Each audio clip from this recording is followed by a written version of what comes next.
Hi, everyone. It is 4 o'clock on a Tuesday, and this is Tuesday Talks. Hi, I'm Brandy Herdzina, and Tuesday Talks was just a way for me to have a quick chat with you. It's usually 30 minutes, sometimes less. So just share a little bit of inspiration, your week, your month. We only do this once a month on a Tuesday. So I'm glad you're here. I have comments up. Here's the fun. So the way that I stream this is I don't get to see who's on unless you put something in the chat. And I'm going to take a little risk here because putting the chat up will certainly show whether or not anyone shows up for today. But let's take that risk together. The first thing I want to do is just check to make sure that this is showing up on the channels.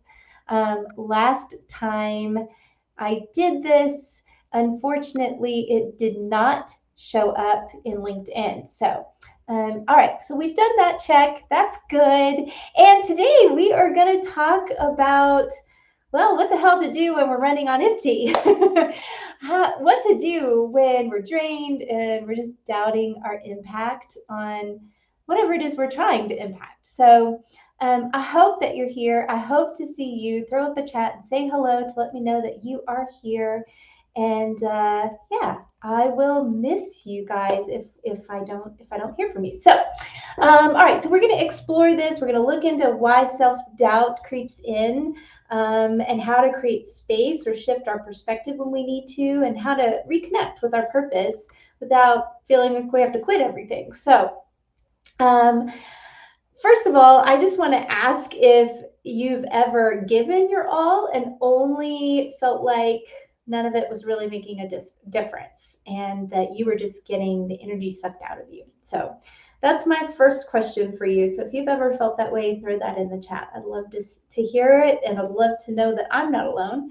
Um, I know whether or not you are a caregiver or a mom or a dad or a team leader or just someone who constantly says yes all the time, there definitely comes a point when even the best of us wonder, is this all still worth it?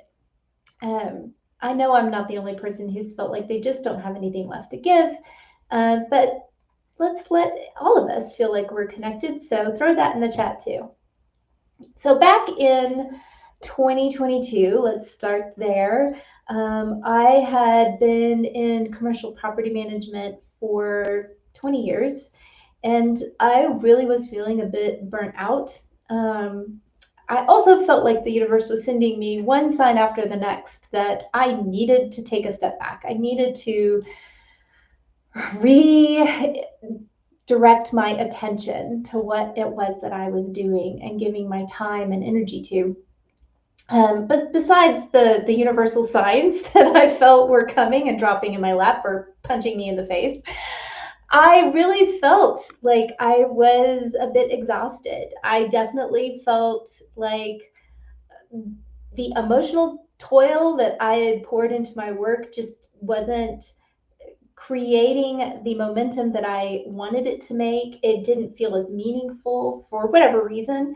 And I started to doubt whether or not I was doing the right thing anymore for me. So I chose to pivot, completely pivot.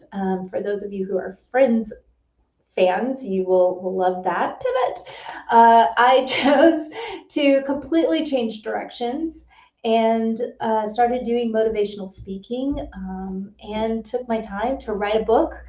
I really wanted to speak to broader audiences. I really wanted to share my stories, plural, and hope that they helped other people. I wanted to find a new way to share that same heart that I had. And the lesson that I learned in all of that was that it wasn't that I didn't have anything left to give. It's just that I needed to give from a different place, at least for then or for now. And the other lesson that I learned is that we don't always have to quit and completely turn ourselves in a 180 to rediscover that purpose.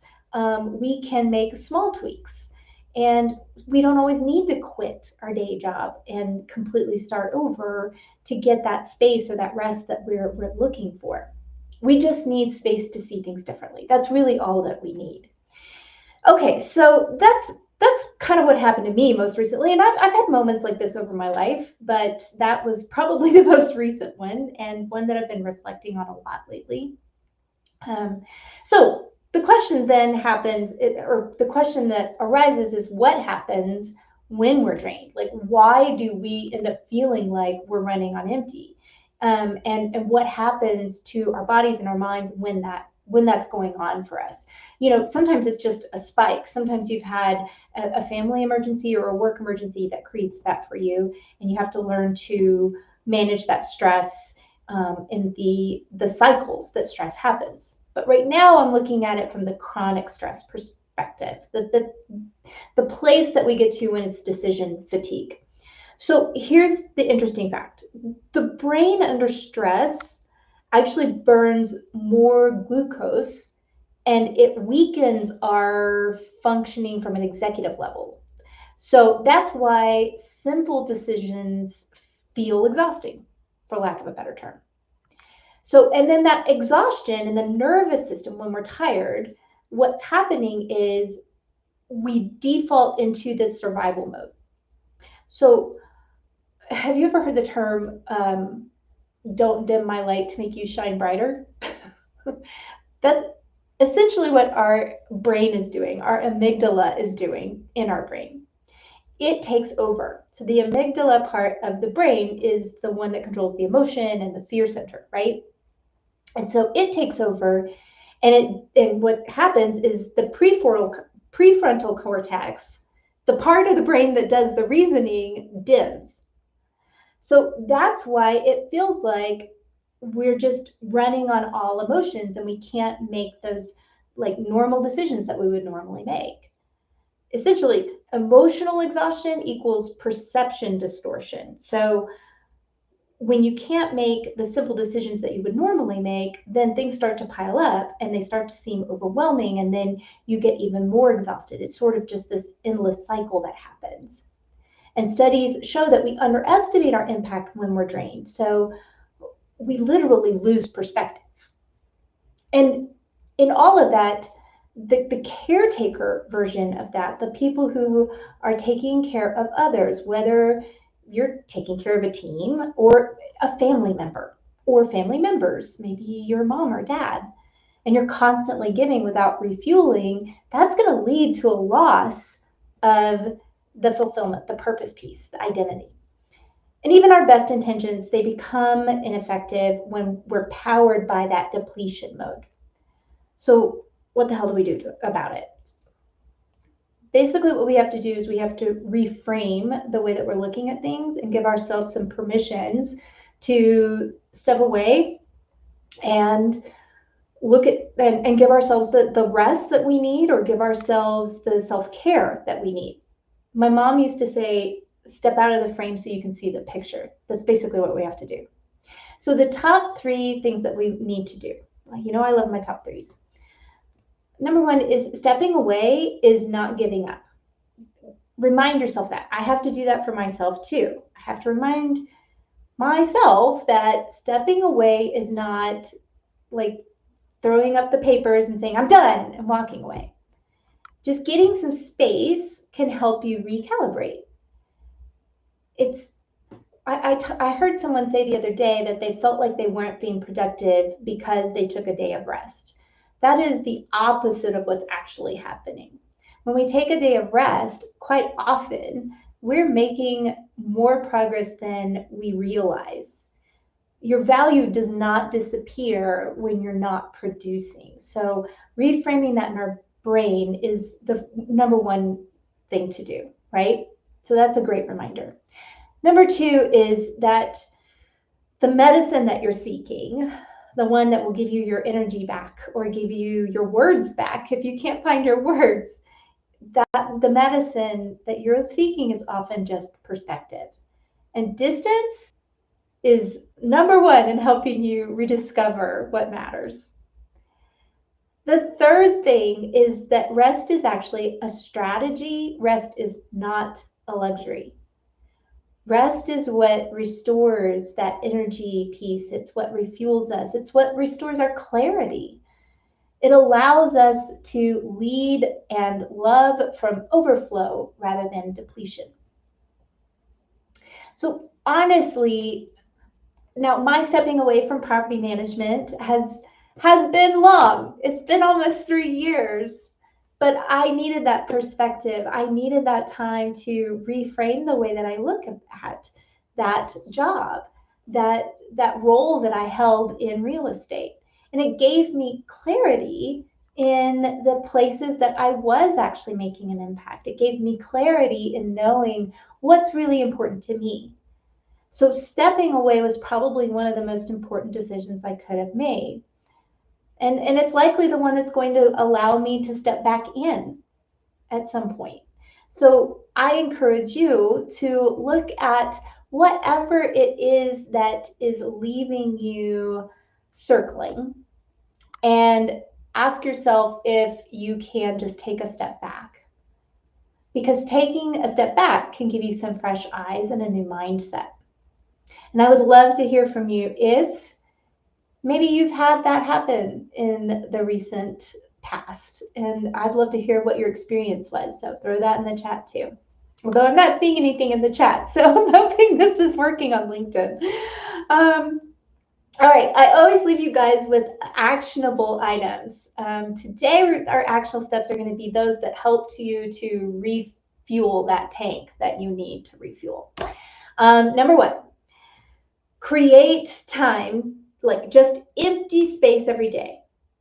5-10 minutes is all you really need. For me, that has to really happen in the morning. Otherwise, I get going with my day and I get busy and I look up and it's 10 p.m. at night and I've forgotten to take that space for me.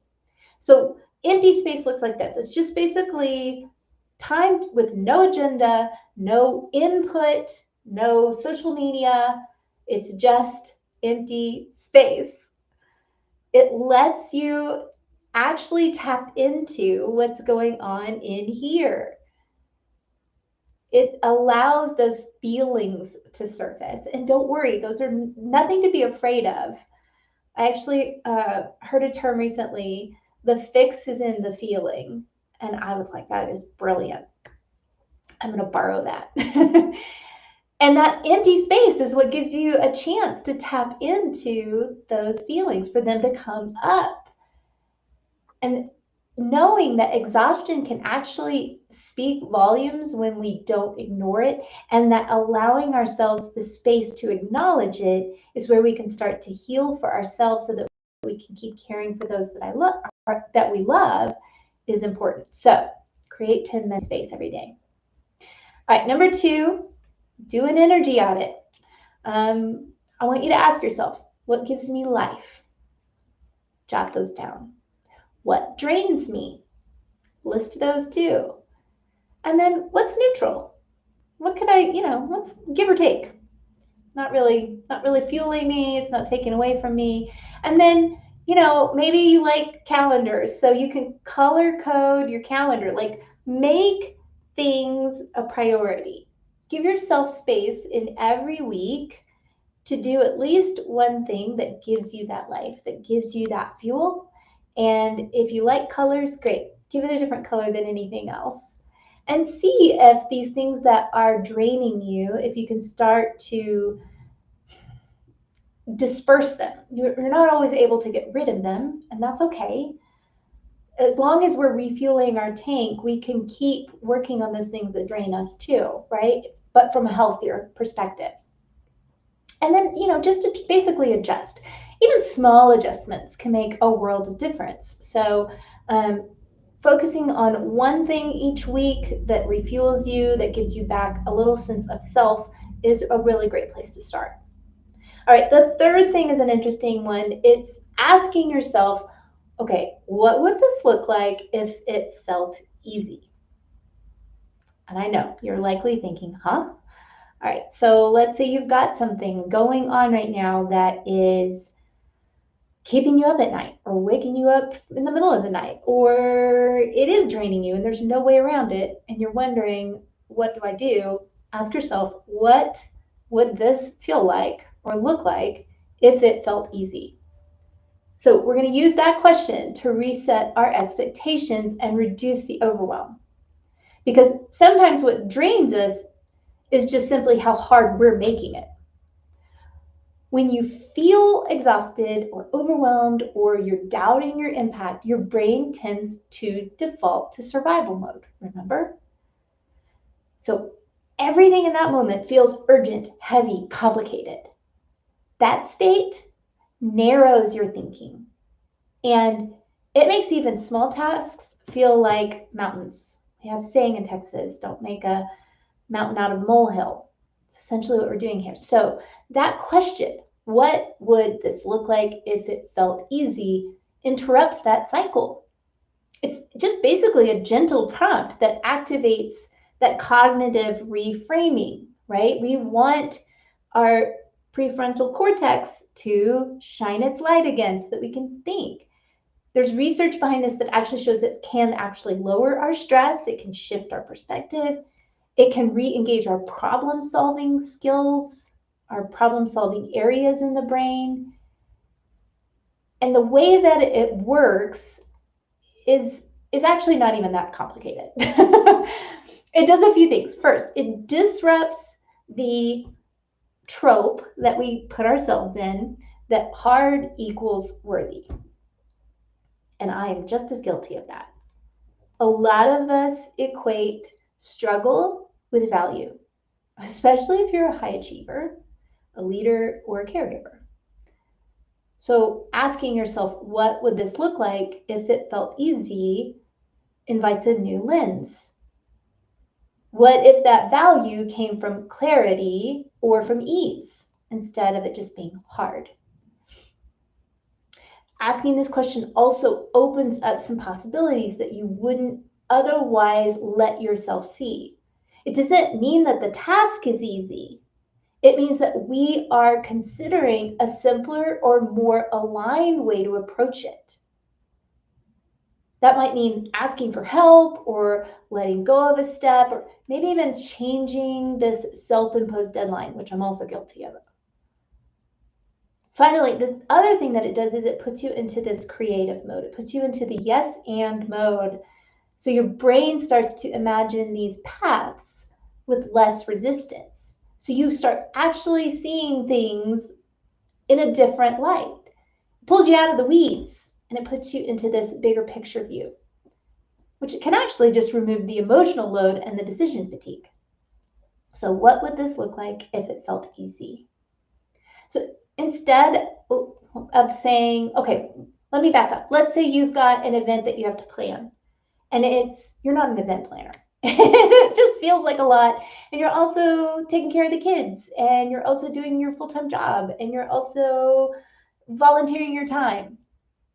So ask yourself, all right, how do I plan this whole event on my own? See how that feels. And then flip it and say, what would this look like if it felt easy?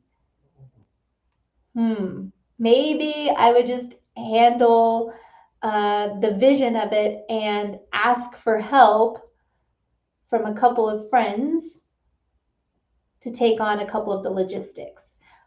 I don't know what that looks like for you, but that's just one example. You can use it anytime you're overwhelmed, anytime you're looking at your to-do list and feeling like, oh dear God, there's no way I can get through this. You can use it when you feel like everything you do is just ineffective. Anytime you're stuck in this all or nothing mindset, pull out that question. So bottom line, it's not about avoiding effort. It's about reducing the unnecessary struggle to complete these tasks that need to get done. All right, last thing is easy does not mean lazy. It just means you're more aligned.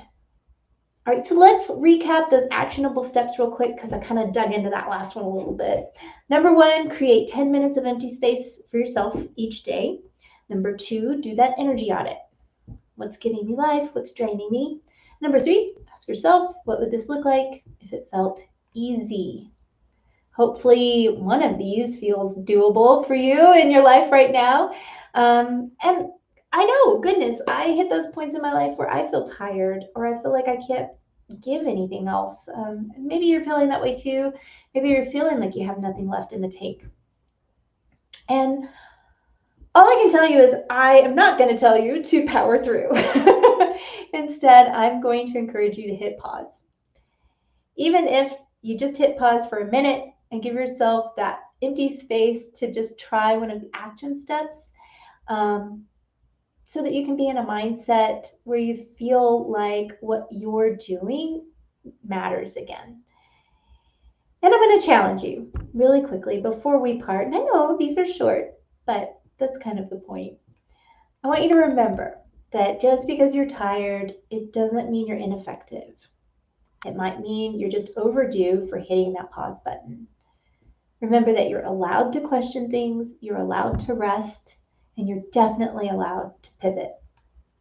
Hopefully this message resonates with you, and that is it for today's Tuesday Talk.